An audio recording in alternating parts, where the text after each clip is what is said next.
Os segredos da nossa época estão nos códigos dos games que jogamos. Os jogos falam muito sobre a época em que foram criados.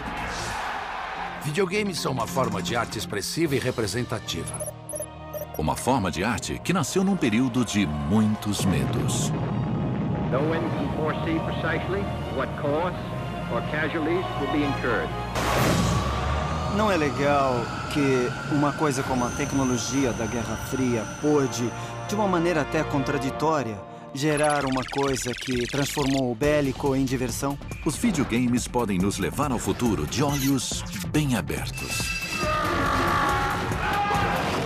É uma forma de arte muito complexa e poderosa. E o melhor ainda está por vir. O estranho é que tudo isso começou com o apertar de um botão.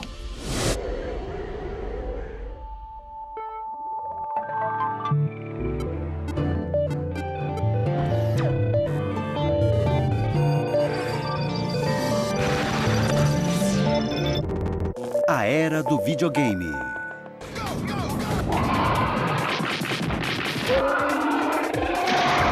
O videogame é o futuro do entretenimento.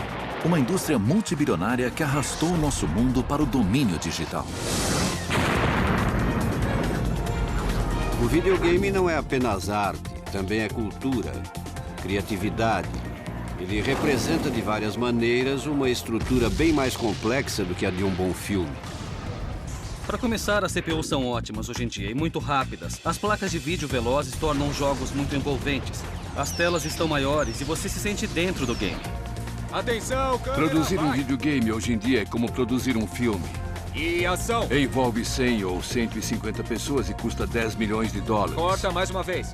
Desde o começo, os videogames têm sido um reflexo de sua época. Os videogames, como qualquer forma de entretenimento, permitem que as pessoas tenham uma perspectiva sobre a sua existência, sobre a existência humana. É isso que os livros, os filmes e, de uma certa maneira, a música faz. Nos dias de hoje, estar conectado é essencial. E mesmo não se tratando de videogames, apertar um botão faz parte da vida no século XXI. No entanto, apenas 50 anos atrás, os cidadãos de todo o mundo não queriam nem ouvir falar de um botão específico, o botão vermelho. A ideia que as pessoas tinham de apertar um botão na década de 50 não tinha nada a ver com videogame. Apertar o botão significava o fim do mundo.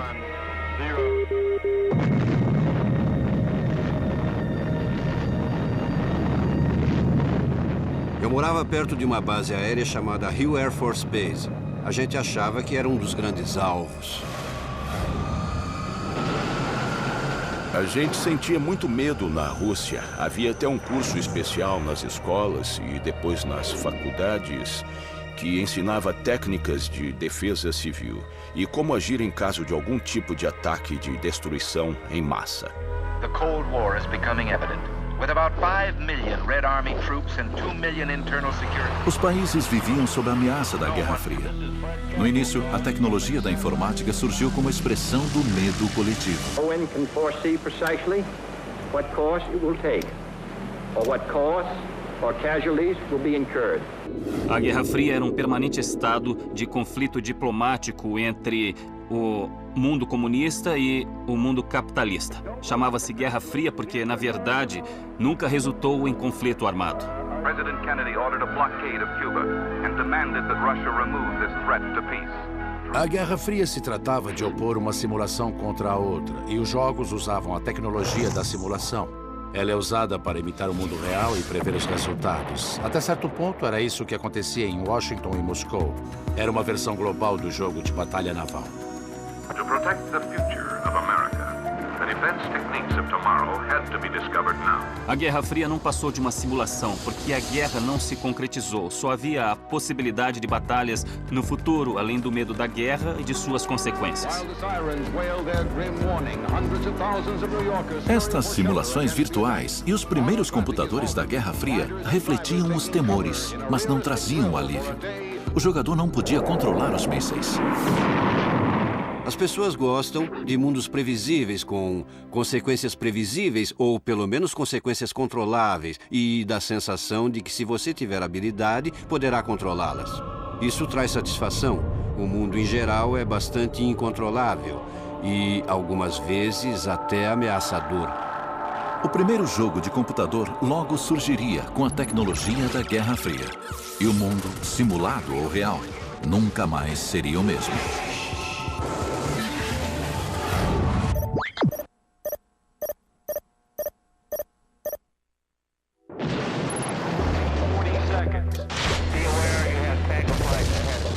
Na década de 50, a Guerra Fria resultou no desenvolvimento de tecnologia computadorizada para simular lançamentos de mísseis e combates.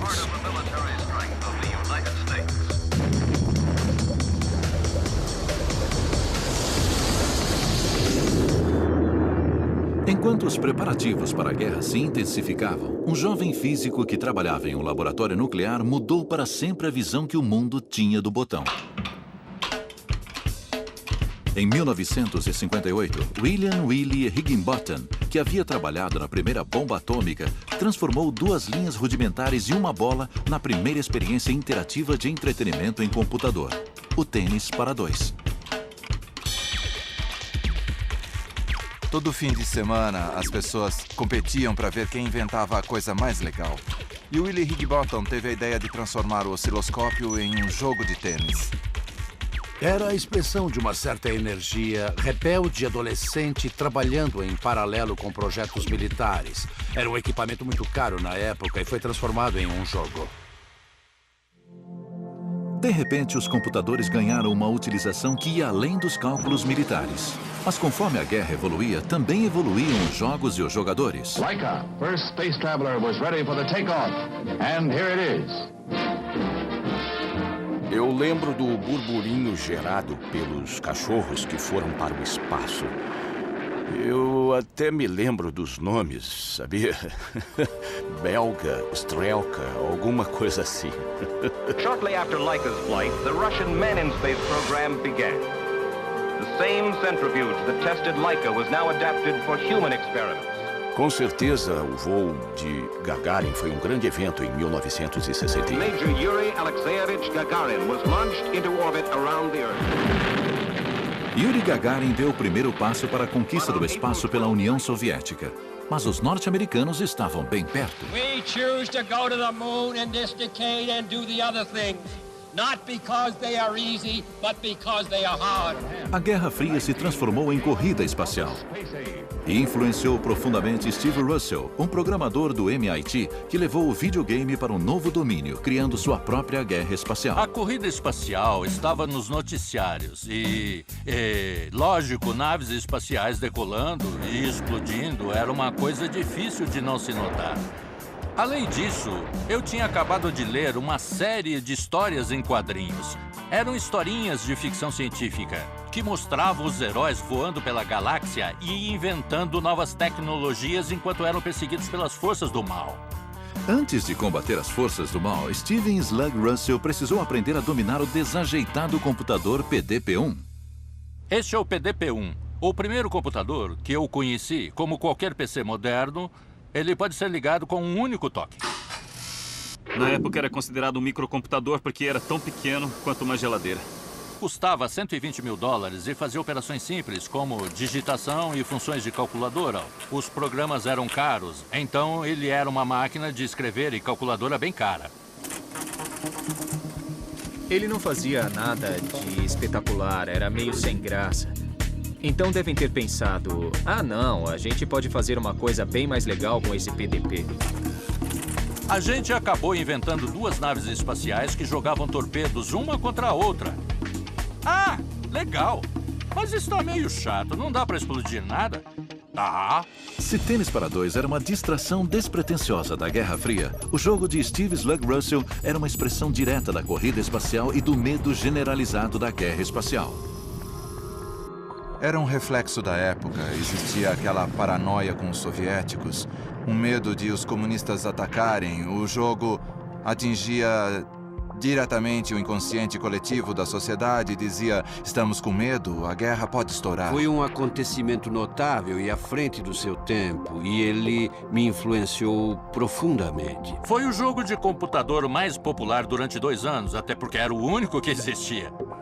A compilação de instruções do jogo era passada de programador para programador. Qualquer instituição com um computador PDP-1 inevitavelmente tinha uma versão de Space War. Ele se tornou um programa aberto e nós dávamos cópias das instruções para qualquer um que pedisse e quisesse. Eram caras jovens, na faixa dos 20 anos, e faziam parte de um grupo que pode ser considerado a primeira geração de hackers. Era menos rebeldia do que curiosidade. Afinal, havia tanta coisa nova para inventar. Era como um brinquedo de blocos de montar, só que com muitas peças diferentes. A gente podia construir coisas. Uma das coisas que Steve Russell construiu serviu de base para aquilo que se tornaria a parte mais importante de qualquer experiência com videogame: o joystick. No começo, os controles eram os botões do console. Depois, os caras do clube de aeromodelismo inventaram uma caixa de controle usando peças de telefone. Steve Russell também foi o primeiro programador a colocar a destruição na tela. Olha, uma coisa que às vezes digo é que eu lancei a maldição do videogame sobre o planeta.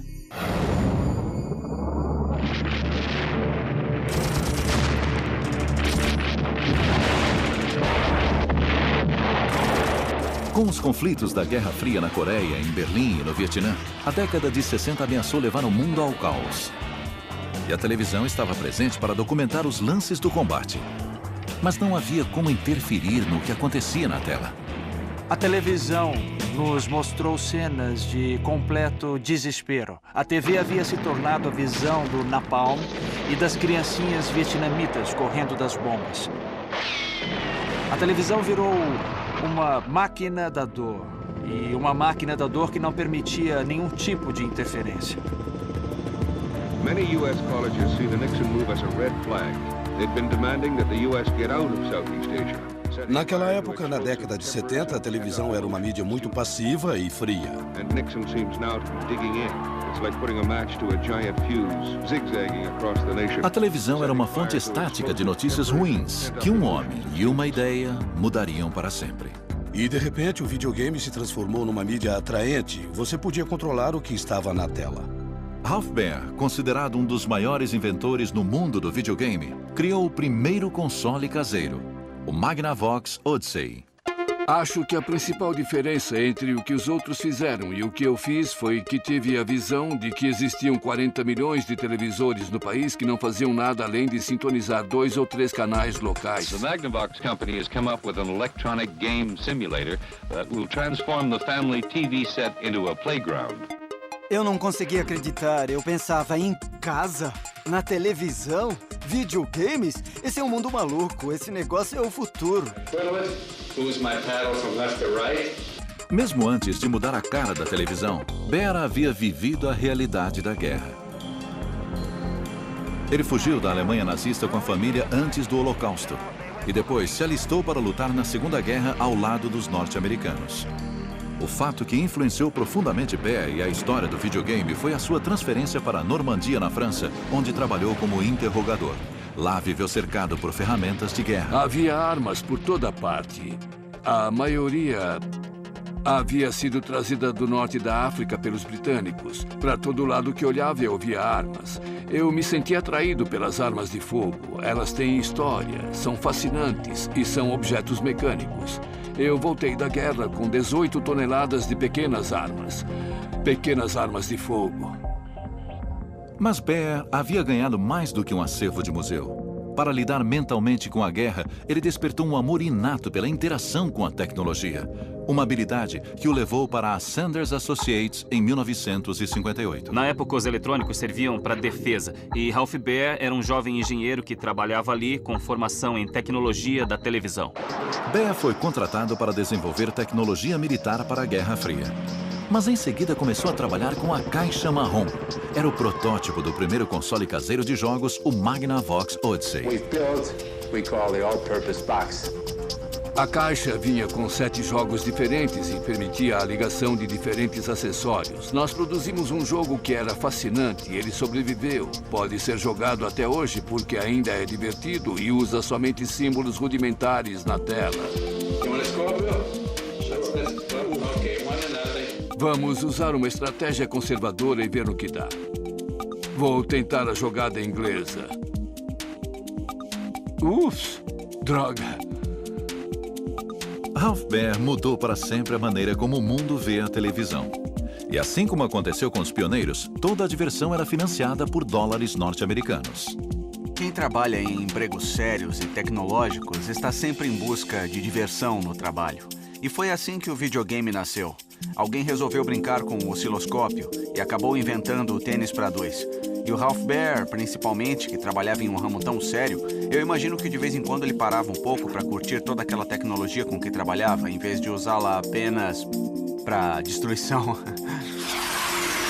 Como qualquer outra indústria tecnológica de hoje, a indústria do videogame não existiria se não fossem as Forças Armadas. Foram os militares que investiram em pesquisa com computadores na Segunda Guerra Mundial para calcular trajetórias de mísseis, por exemplo. A indústria do videogame e as Forças Armadas estão juntas desde o início. Ok, I got you. Driver up, fire.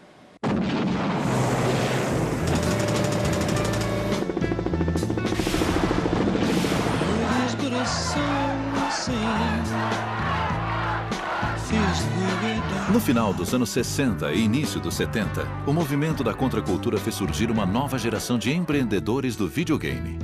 Nolan Bushnell, fundador da Atari, foi um dos primeiros. Foi a era de Aquário. Nós queríamos construir uma nova ordem mundial baseada em amor, harmonia e coisas desse tipo. Isso fez parte da ética da Atari no começo. Foi por causa da nossa juventude e também por causa da cultura em voga que era correr o risco. Havia uma conversa de que poderíamos morrer a qualquer momento.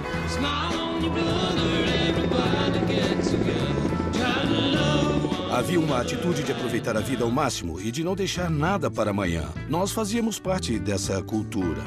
Por que não fazer o mesmo?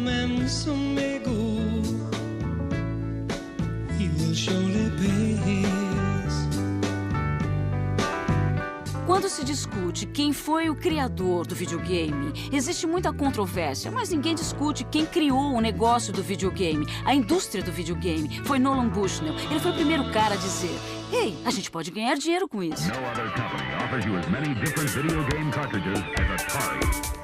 Bushnell incumbiu o antigo colega Al Alcorn de programar o primeiro fliperama eletrônico. Ele me passou um primeiro projeto que era desenvolver um jogo simples de ping-pong com uma bolinha em movimento para marcar pontos e me contou que tinha um contrato com a General Electric. Mas, na verdade, ele não tinha contrato nenhum. Eu queria incentivá-lo. Eu queria que ele não pensasse que aquilo era só um treinamento. O incentivo deu certo e o protótipo do Pong ficou pronto. Quando consegui um jogo que funcionava muito bem, Nolan disse que precisava ter som. Especificou que queria o barulho de uma multidão torcendo. E alguém disse que queria vaias quando o jogador perdesse. Eu não fazia ideia de como conseguir isso. Eu já tinha estourado o orçamento e a máquina já tinha chips demais.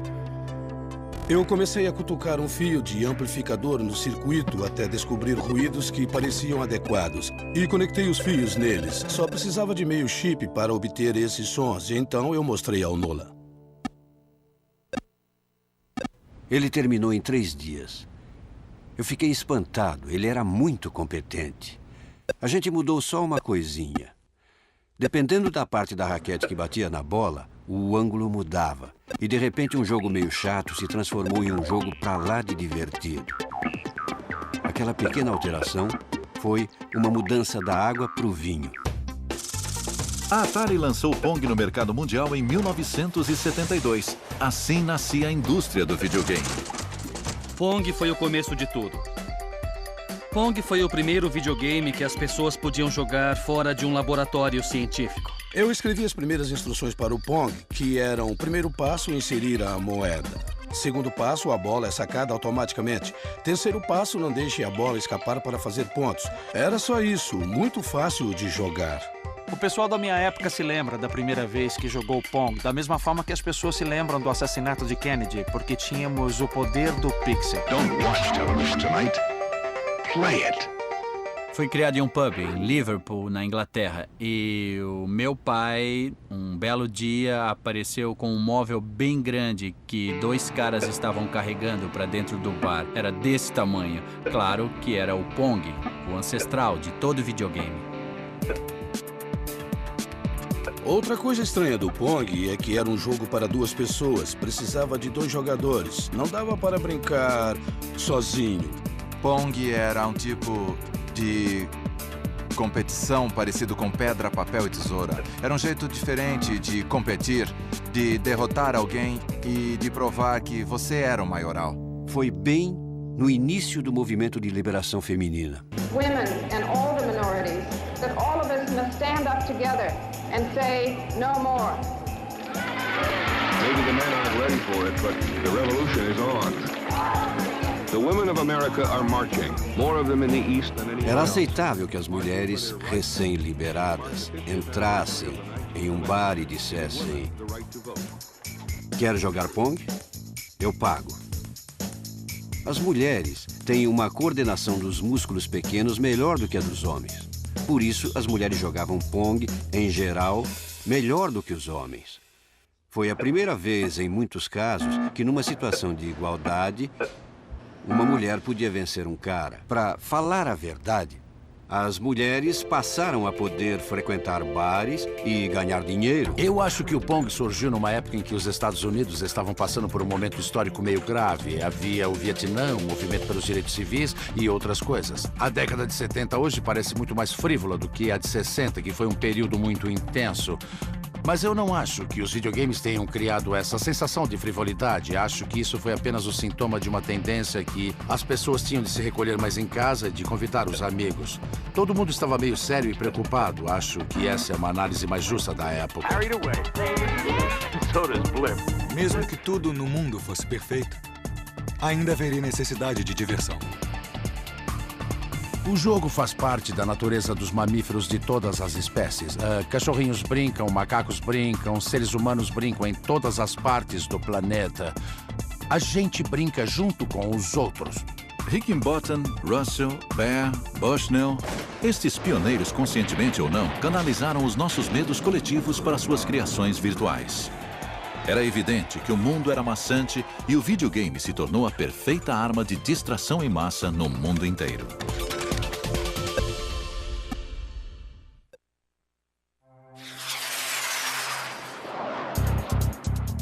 Os primeiros videogames foram subprodutos da Guerra Fria. Mas no Extremo Oriente, os primeiros jogos japoneses surgiram como consequência de um conflito muito mais direto: a Segunda Guerra Mundial. As bombas atômicas em Hiroshima e Nagasaki haviam arrasado o país. Mas as forças aliadas ajudaram na reconstrução do Japão. A tecnologia rapidamente despontou como segredo para o sucesso do Japão. Houve um grande incentivo do governo para a educação e tecnologia. A juventude japonesa era altamente instruída em tecnologia já naquela época. O Japão descobriu seu nicho na eletrônica. Eles analisavam o que o resto do mundo estava fazendo em eletrônicos e faziam melhor, produzindo em massa e barateando. Mas as antigas feridas ainda não estavam cicatrizadas. Se observarmos a cultura japonesa do pós-guerra, com certeza podemos notar o reflexo da experiência da bomba atômica em muitas das obras. Godzilla, king of the monsters, stalking the earth, crushing all before it. Era a época de filmes como Godzilla e outros com grandes monstros de borracha. Quando você combina o conteúdo cultural do Godzilla com o poder tecnológico do computador, você cria alguma coisa parecida com a fascinação que o videogame provoca. O Japão estava na vanguarda da indústria eletrônica. Mas em 1978, Tomohiro Nishikado colocou seu país na linha de frente da indústria do videogame, com uma onda infinita de invasores digitais, os Space Invaders. Primeiro eu pensei em invasores humanos, mas a ideia de pessoas matando pessoas foi criticada como desumana. Comecei a pensar no que seria adequado e mudei para invasores alienígenas. Achei que não haveria problemas em matar monstros.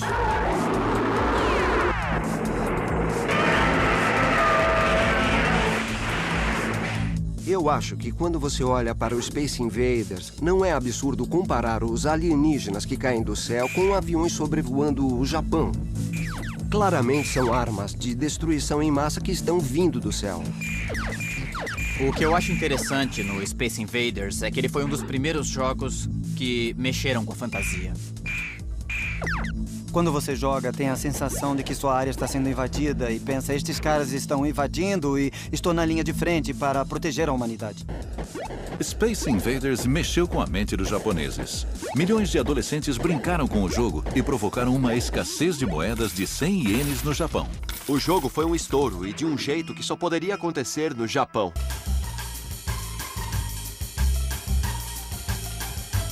O videogame era uma novidade, uma coisa diferente, uma experiência que fazia valer a pena sair de casa. No Japão, isso tem grande importância porque as residências são muito pequenas.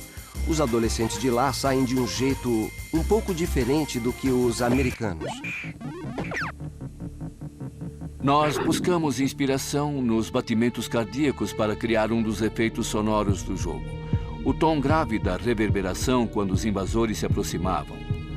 Hoje em dia é possível criar sons melhores, mas naquela época, quando as técnicas e os aparelhos eram limitados, era o melhor que podíamos fazer, mas acho que chegamos bem perto. Para pensar o que o jogo Space Invaders fez do ponto de vista de música e sons, eram só 4 notas e eram assim... Tan, tan, tan, tan, tan, tan, tan, tan. E o interessante é que eles mexeram com o ritmo. Ele ficava mais rápido quando os invasores se aproximavam e continuava acelerando. A música ficava cada vez mais rápida e dava uma certa sensação de pânico enquanto você estava jogando. Era incrível. Para faturar com a nova mania, os lojistas esgotaram a mercadoria e instalaram fliperamas do Space Invaders de um dia para o outro. Mas os invasores do espaço apontaram um conflito de gerações na cultura japonesa. Muitas mães proibiram os filhos de brincarem com o jogo. Surgiu um problema social porque alguns jovens roubavam dinheiro ou falsificavam moedas para poderem usar os fliperamas. Foi considerado um problema sério na educação das crianças. Eu acho que no caso do Space Invaders, o que aconteceu foi que a tecnologia pela primeira vez criou um grande abismo entre as gerações. Enfim, a geração dos mais velhos achava que estava atualizada porque entendia o que acontecia com a indústria automobilística e com a televisão, mas ficou para trás porque não entendia como um jogo tão bobo era tão popular. All across the country, kids are being swept away by video games. They watch the dancing. Nos Estados Unidos foram criadas várias leis proibindo um certo número de jovens de se agruparem numa loja de diversões eletrônicas ao mesmo tempo. Surgiu uma nova cultura. Além disso, uma coisa que era meio triste nesse tipo de jogo é que eles sempre terminavam com a derrota do jogador. Ninguém havia pensado sobre isso na época, mas eu fico pensando se isso não era um reflexo da paranoia da Guerra Fria, porque, no final das contas, a guerra era um jogo de derrota. Você sempre acaba perdendo. O jogo Space Invaders era a expressão digital de uma época sombria. Mas como o Japão sempre teve uma queda por personagens fofos e bonitinhos, surgiu o Pac-Man.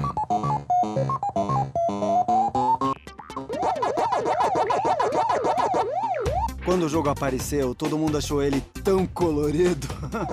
O Pac-Man é o exemplo perfeito da esquisitice japonesa.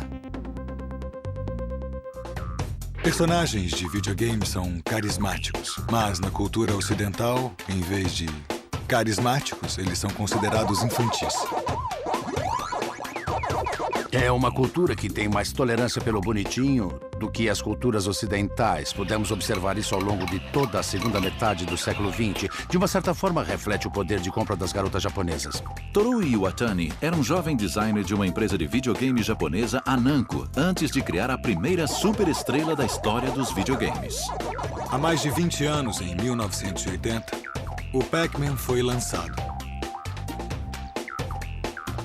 Naquela época, enquanto nós estávamos desenvolvendo o Pac-Man, os fliperamas tinham uma atmosfera sombria. Os jogos eram sempre violentos, alguns envolviam tiros e era uma brincadeira de meninos. Mas eu queria atrair meninas e casais para esse segmento. As garotas eram o alvo do novo jogo. Nós pesquisamos vários assuntos, desde moda até rapazes. E como as meninas sempre comem sobremesa depois das refeições, pelo menos a maioria delas, decidimos que teria a ver com comida. Em seguida, fomos almoçar. Eu pedi uma pizza, cortei um pedaço e pronto. Lá estava o Pac-Man na minha frente. Resolvemos apostar nisso. O aspecto mais importante do Pac-Man, ou Come-Come, como ele foi apelidado, é que ele foi o primeiro jogo a introduzir um protagonista. Isso foi um grande salto na história das narrativas de videogame. Com isso surgiu um novo mundo para os criadores e designers explorarem. A criação de personagens com quem as pessoas poderiam se identificar. O jogo representou uma grande mudança. Enquanto a maioria dos primeiros jogos era baseada em invasores, ação e tiroteios, o Pac-Man fazia uma coisa completamente diferente. Ele só queria comer. É o melhor exemplo de como alguma coisa pode começar pequena com o jogo e depois crescer de uma maneira que ninguém consegue controlar. Manufacturers that hardly make the games fast enough. Every bar and restaurant and coffee shop in America seem to want one. É o jogo mais lembrado, mais querido e provavelmente o que mais provoca nostalgia nas pessoas. Eu acho difícil encontrar alguém na faixa dos 30 ou até dos 40 anos que não tenha passado pela experiência de jogar Pac-Man. Everybody playing. Men, women, children, families. It seemed like Pac-Man had taken over our lives. O Pac-Man deve ter sido responsável pelo início do merchandising, que significa pegar alguma coisa que foi criada para um propósito e transformar em outra completamente diferente, como música ou bicho de pelúcia. Havia brinquedinhos piegas, desenhos animados, criaturas com perninhas fazendo todo tipo de coisa e até a senhora Pac-Man.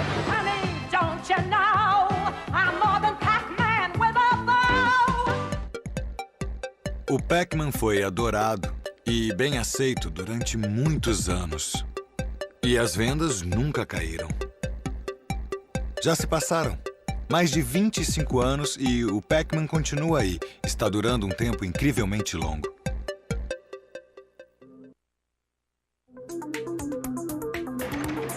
No início da década de 80, ficou claro que os videogames e as figuras esquisitas que eles criaram vieram para ficar.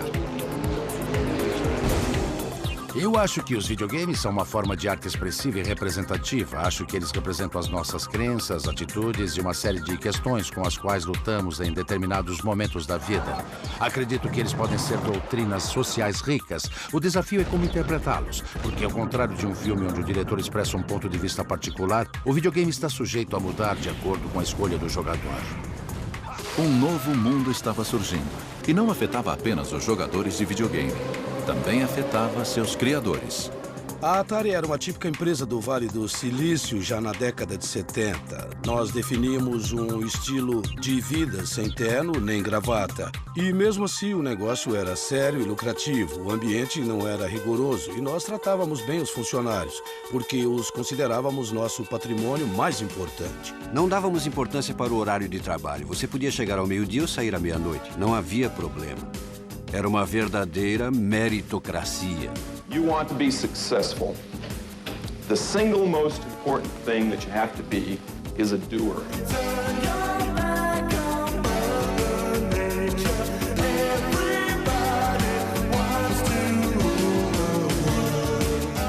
Mas também era uma época de muito dinheiro e negócios. E a Atari entrou no jogo quando Bushnell vendeu a empresa para Warner Communications. A decisão de vender foi resultado do cansaço acima de tudo. No começo parecia lua de mel, mas com o andar da carruagem, eles começaram a estranhar o nosso estilo maluco de gerência, as nossas festas e a forma como nos divertíamos trabalhando. Mesmo com a nova gerência, o grupo de especialistas da Atari continuou a desenvolver tecnologia e começou a trabalhar em seu primeiro console caseiro, o Atari VCS. Quando desenvolvemos o Pong, criamos um chip integrado, um chip que só servia para jogar Pong. Para desenvolver outro jogo, tínhamos que desenvolver um chip inteiramente novo.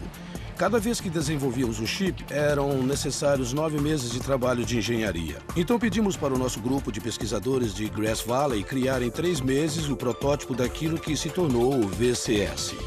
O VCS foi rebatizado de Atari 2600. Depois de negociar os direitos do Space Invaders com a Taito em 1980, o brinquedo foi o presente de Natal mais cobiçado pelas crianças. O Atari levou o fliperama para dentro de casa. Ganhei um no Natal. Joguei durante tanto tempo que a namorada do meu pai veio me dizer que já haviam se passado 2 dias e que eu precisava tomar banho. A Atari faturou $100 milhões com cada um de seus cartuchos.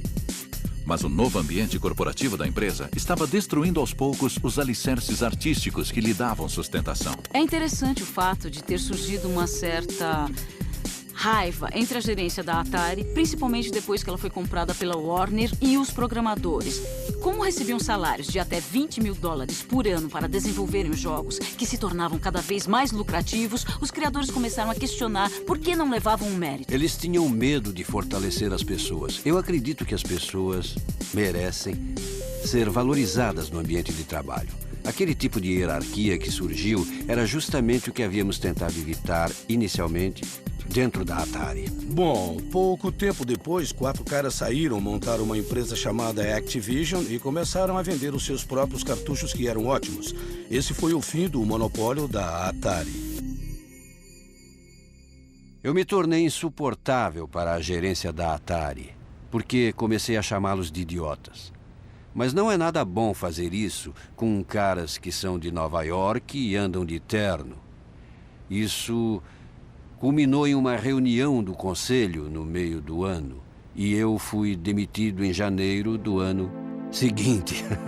Certainly Bushnell's life is better because of it, at least financially, but he is locked out of the business he started. A Atari ainda acreditava que ser o maior peixe do mar capitalista era uma garantia de rendimentos. Assim como o crescimento econômico da década de 80, eles pensavam que duraria para sempre. O sucesso da Atari veio muito fácil para as pessoas que estavam no comando.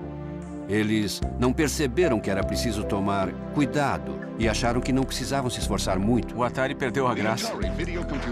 Quando você reduz a criatividade a uma mera estratégia de marketing, a coisa fica perigosa, porque as pessoas enjoam. O jogo que todo mundo comentava era uma versão do ET, lançada em 1983. Ela era tão ruim que o Al Alcor, o criador do Pong que trabalhava na Atari, começou a chorar quando viu. O presidente da Warner fez um acordo com Steven Spielberg e nós pagamos uma quantia assombrosa. 10 milhões, se não me engano. Ele foi criado a baixo custo, na correria, para ser lançado às pressas no mercado. E as crianças correram para comprar o jogo e logo descobriram que o que haviam adorado na telona era terrível no videogame. Na verdade, havia tantos cartuchos encalhados que a gente precisava se livrar deles de alguma maneira.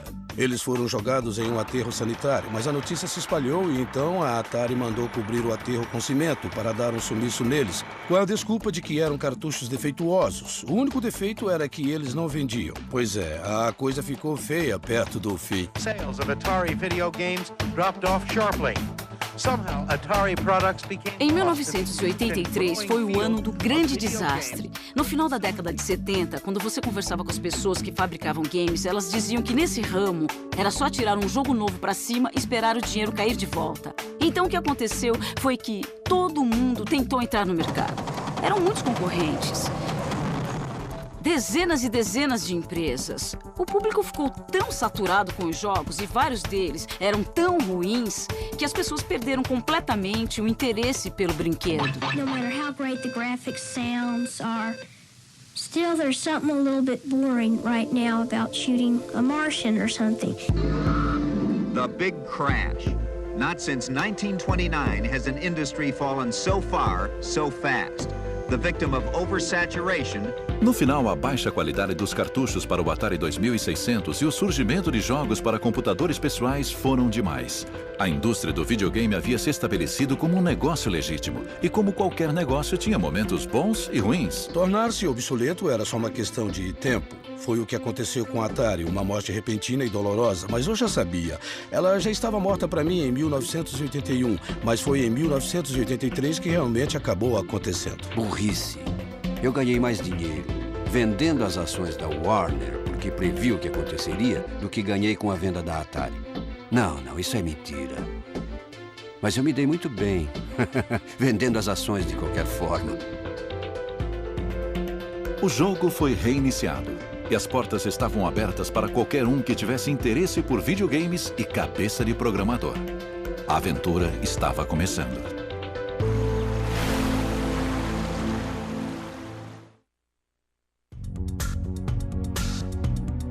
Em 1983, os norte-americanos resolveram tirar seus videogames da tomada. Mas do outro lado do globo político, no regime comunista da antiga União Soviética, Alexei Pajitnov juntou as peças para criar um dos jogos mais viciadores de toda a história do videogame: o Tetris. O início dos anos 80 foi uma época muito difícil, porque havia uma estagnação absoluta na política. O moral andava muito sombrio, não tínhamos mais esperança. E também não havia muita diversão, sempre havia algum filme ou peça de teatro, mas de uma forma geral, a vida não era pensada para o entretenimento. Eu passava 14 horas por dia no meu trabalho e ficava brincando com o computador como os jovens hackers de hoje em dia. Em 1985, Alexei passava o tempo como funcionário da equipe de ciências da computação na Academia Russa de Ciências. Mas aquilo não era o que realmente me interessava. Eu gostava mesmo de todo tipo de pequenos jogos, diversões e quebra-cabeças. Ele concebeu uma ideia que era de um caráter puramente matemático, de pensar em todas as diferentes maneiras de configurar e juntar um conjunto de blocos e depois encaixá-los num quebra-cabeça que não fosse bidimensional, mas com peças caindo em movimento. Eu comecei a imaginar peças caindo. Você poderia girar e movê-las de um lado para o outro para escolher onde encaixar. Essa era a ideia básica do Tetris. Era um jeito novo de pensar em tempo real, diferente de tudo, porque existia uma parte do cérebro que normalmente não era exigida em tempo real nos outros videogames. E a ideia era tão genial que nem precisava de um bom visual para vender o jogo. Por volta de 1986, versões do jogo para PC atravessaram a cortina de ferro. Mas Alexei havia assinado um contrato cedendo os direitos do jogo por 10 anos. Aproveitando o vácuo da Atari, a União Soviética vendeu o game no mundo inteiro e faturou milhões com a invenção de Alexei.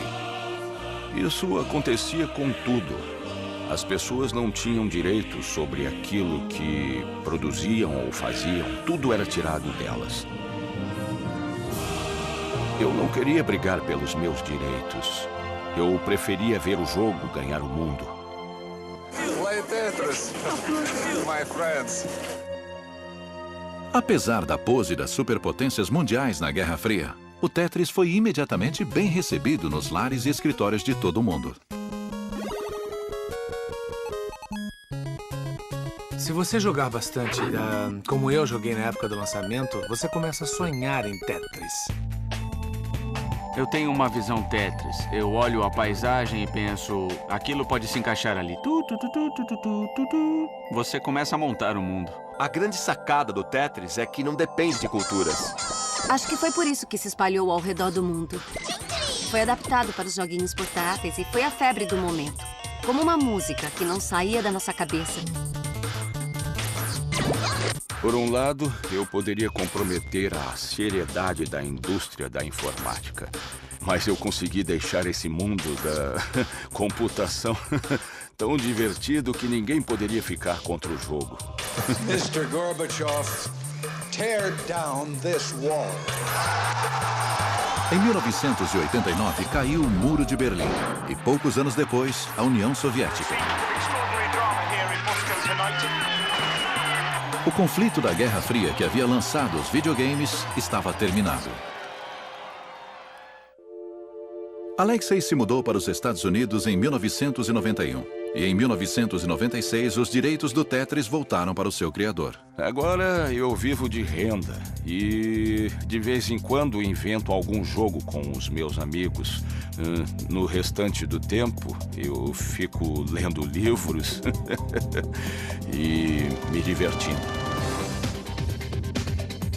O Tetris, durante os primeiros voos do videogame, emergiu em meio à Guerra Fria. Eram os alicerces de uma indústria que satisfazia uma necessidade básica do ser humano. Há alguma coisa nesses games que transcende a história e transcende as fronteiras nacionais. Eles mexem com o lado fundamental da imaginação humana, da curiosidade humana e da busca pelo prazer, que é tão fundamental para a natureza do ser humano. A tecnologia muda drasticamente, mas o intelecto humano continua o mesmo. Por isso, uma coisa que fascinava há 30 anos ainda vai despertar interesse. E os melhores jogos vão sobreviver para sempre. Com o fim da era de ouro dos videogames, um novo ciclo estava prestes a ser iniciado. Impulsionada por um encanador gordinho, esta indústria daria um passo à frente. Versão brasileira Vox Mundi.